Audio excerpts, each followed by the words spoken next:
I'm going to jump right into this. Is a coaching change imminent in Toronto? No.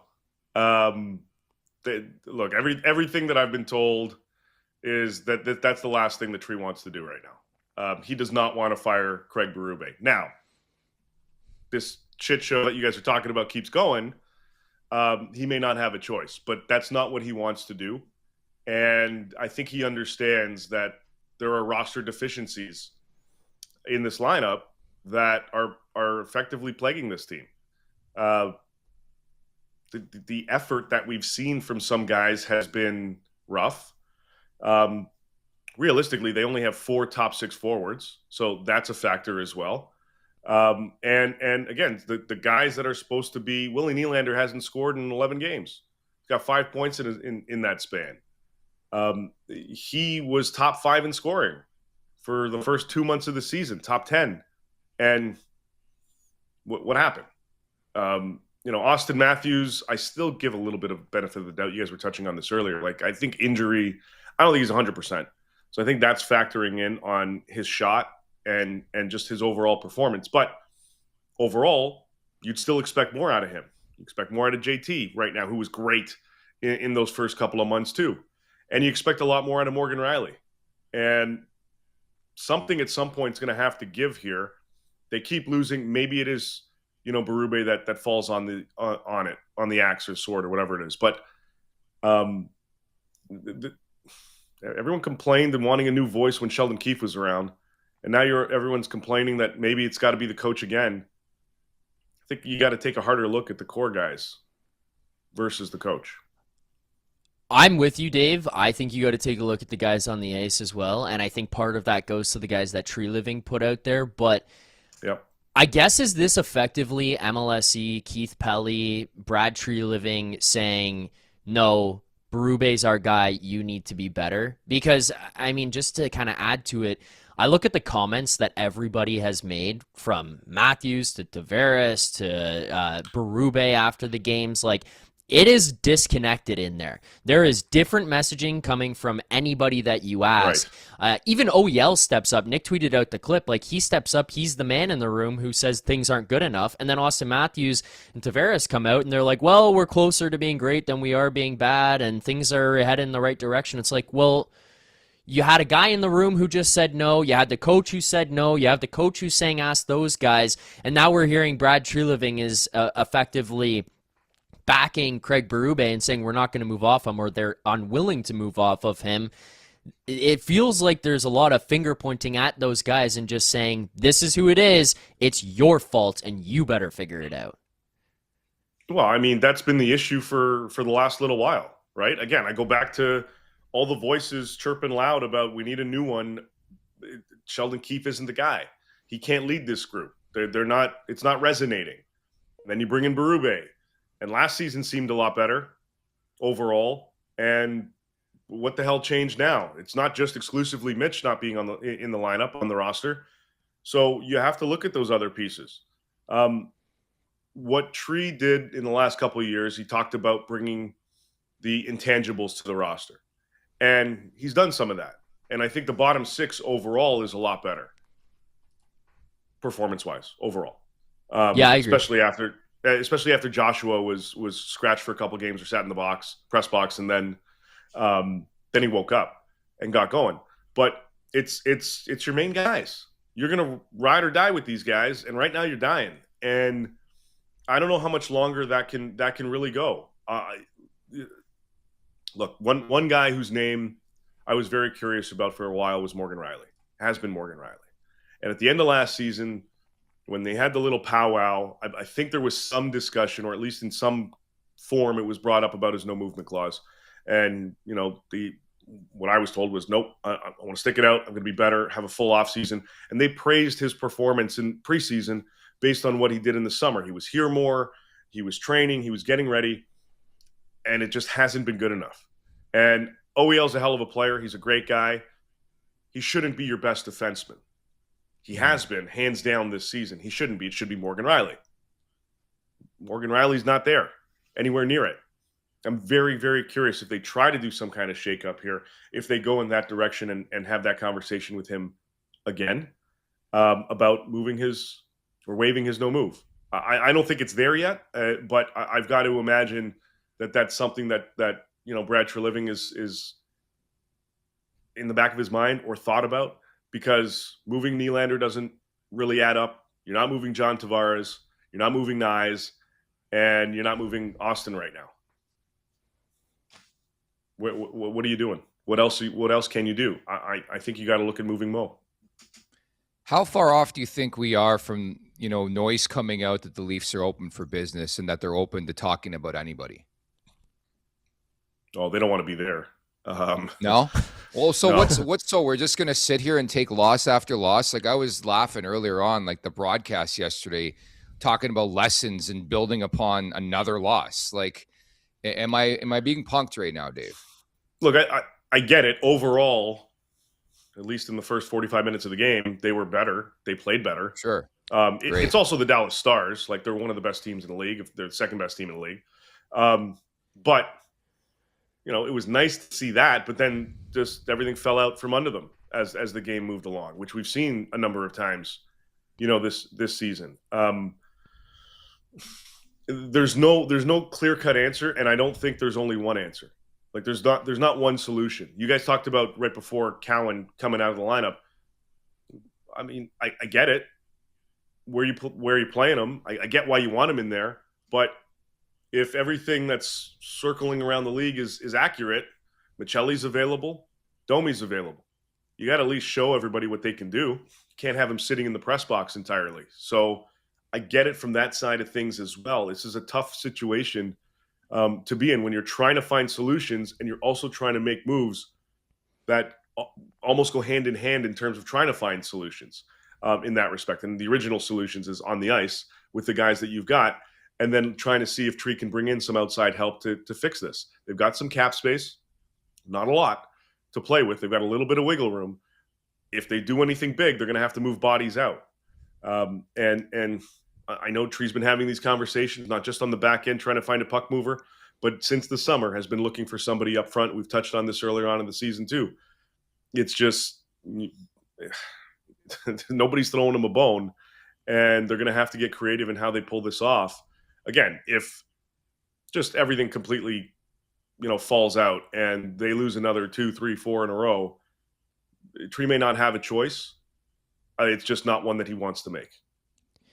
Yeah, I just don't know how you continue to go through what we're seeing right now and thinking that something doesn't have to change. I mean, I get that he's looking at the roster, but there's very clearly a divide between players and coach right now, and the coach is obviously the easier one and maybe just doesn't want to take the easy way out, but it seems like a logical next step to start to kind of figure things out going forward. But Dave, if you start to look down the lineup and think, okay, I have to make up for mistakes that were made in the summer, or players that I brought in here that we shouldn't have anymore, or I needed to bring in guys that I never got, who is that, and what does that even start to look like? I know you brought up Domi and Michelli, but what the hell is a return for Max Domi or Matthias Michelli right now? Because you're not getting back some type of player that jumps into your lineup today and puts you over the edge, in my opinion. I don't think that that's the kind of trade that's out there for those kinds of guys.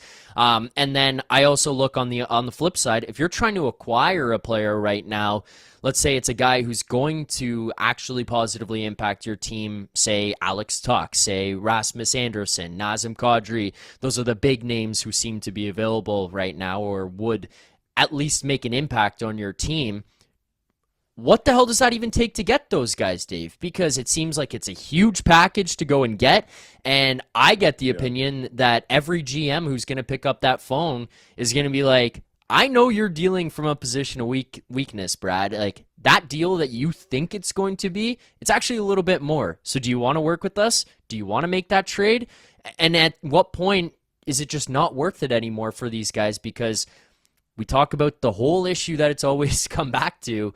Is the core the right set of guys right now? Are you just throwing Band-Aids on this issue and just trying to see if something works? Like, that's where I don't get. Like, what's the trade? Yeah. What happens? What are you even getting back? Right. Well, first of all, with respect to Michelli and Domi, that's a matter of moving out money, because you're going to have to move out money in order to do something impactful. So it's not them trying to move those guys and collect assets per se. It's more so they need to add in those departments, top 6 specifically. But how do you make the money work? Well, those are the guys that are eventually going to have to be moved in order to make that money work if you're making an impact type deal. And then you got to work around what those assets are. So draft picks, you don't have a first round pick for a couple of years. The cupboard's not full. You don't have a lot of top tier prospects. So you're going to have to move out the ones that you do have. So is it a Ben Danford? Is it, I know they don't want to move Cowan. Is it the Finnish kid? I always forget his name. They got another one that's pretty good. Like those kinds of players that they're going to have to combo in order to make some types of additions immediately. And if you want those types of solutions, you have to be prepared for giving up in the grand scheme extra to do it, while also simultaneously trying to move out a Michelli or a Domi or a Carlo or whoever in order to make the dollars make sense. It's a tough in-season scenario for Treliving to navigate because he just doesn't have the cap space. In the summer he will, but right now he doesn't, and makes things that much more difficult for a team that's right up against it that's trying to make those types of moves.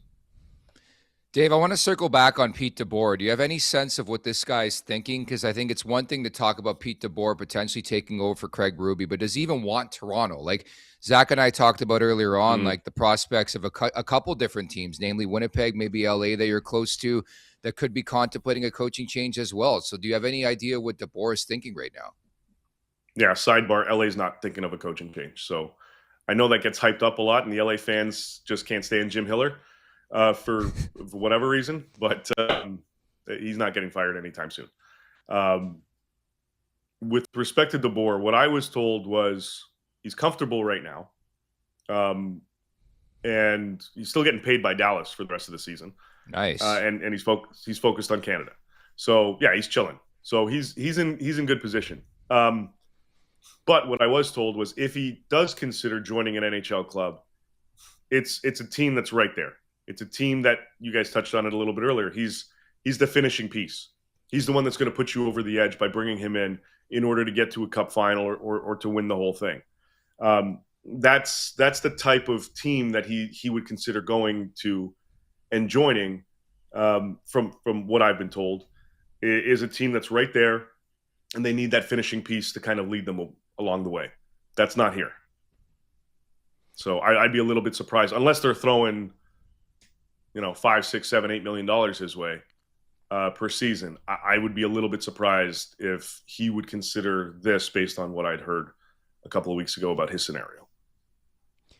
Dave, do you get the sense at all that there would be any willingness from the manager that's there right now, or even upper management here with MLSE and the Toronto Maple Leafs, to head down the route of a, maybe let's not say rebuild, but retool and copy what Boston did last year?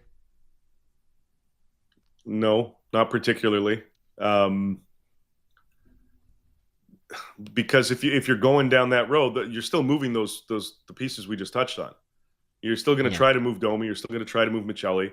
And then, okay, maybe you look at Waugh, Joshua, OEL, and those kinds of things. But it's the bigger type of guy, because it's a combo of trying to shift the core four mindset, that core mindset, but also trying to free up dollars in order to make other type of moves.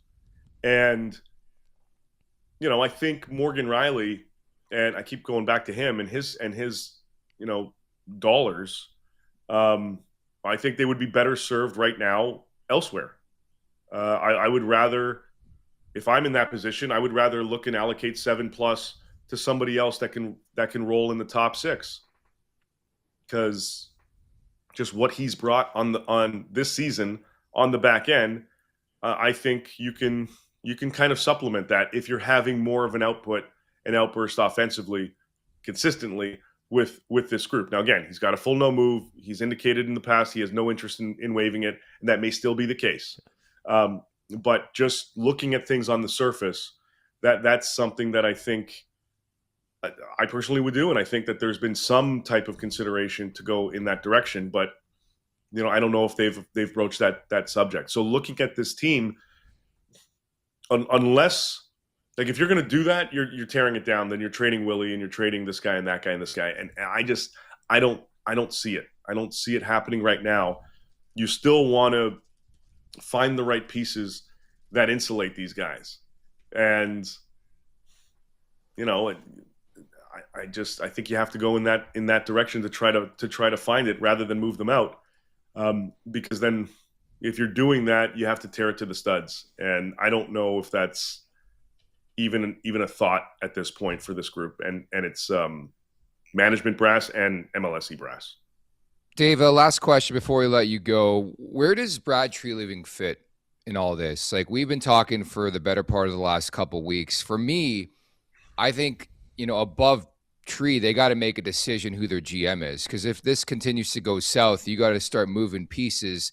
And you want a guy moving pieces who's probably trying to save his job, if you catch my drift. I think there's enough. I think that's premature as well. I think there's enough confidence to let him kind of fix this, because again, he's addressed certain areas of this club that I thought have been successful. The bottom six has been a lot better. Scott Laughton's been great since being healthy. He's been solid. I know they jumbled the lineup a little bit yesterday, but Joshua Roy and McMahon were working for a good stretch. You want to kind of keep that going. I think, again, the bottom six is good. They have some sound pieces on the blue line. It's just mobility and consistent scoring threats are overall what's plaguing this group. And yeah, systematically, I think it's flawed, but I think the system caters to what Chief has there. And you have to compensate. First of all, you have to play with the cards you're dealt, and then you got to try to compensate as best you can to adjust your system to complement what you've got in order to try to win. And if they don't have enough offensive weapons, then you have to try to modify your game as best you can so that you can win in some fashion. Clearly, it's not working. Roster construction is a big issue, and Brad Treliving will be the first to admit that that's on him, and he understands that, which is why he's been searching for the last several weeks to try to find some outside help. But clearly, it's going to take longer in order for him to do it. I fully expect him to make a move or two, at some point this season that's relatively impactful. I don't have a clear-cut idea as to when that is, but I do know he'd love to have done something by now. It hasn't presented itself. This team sucks, Dave. Thank you for your time today. Merry Christmas. We'll talk soon, okay? Merry Christmas. Later, guys. Thanks, Dave. Merry Christmas. Make sure to check out more of our content right here on the Leafs Nation YouTube page. We got long-form interviews, we got clips, we got epic rants by Jay Roseau. We simply have it all. And don't forget, you can find out much more at theleafsnation.com. Thanks so much for watching.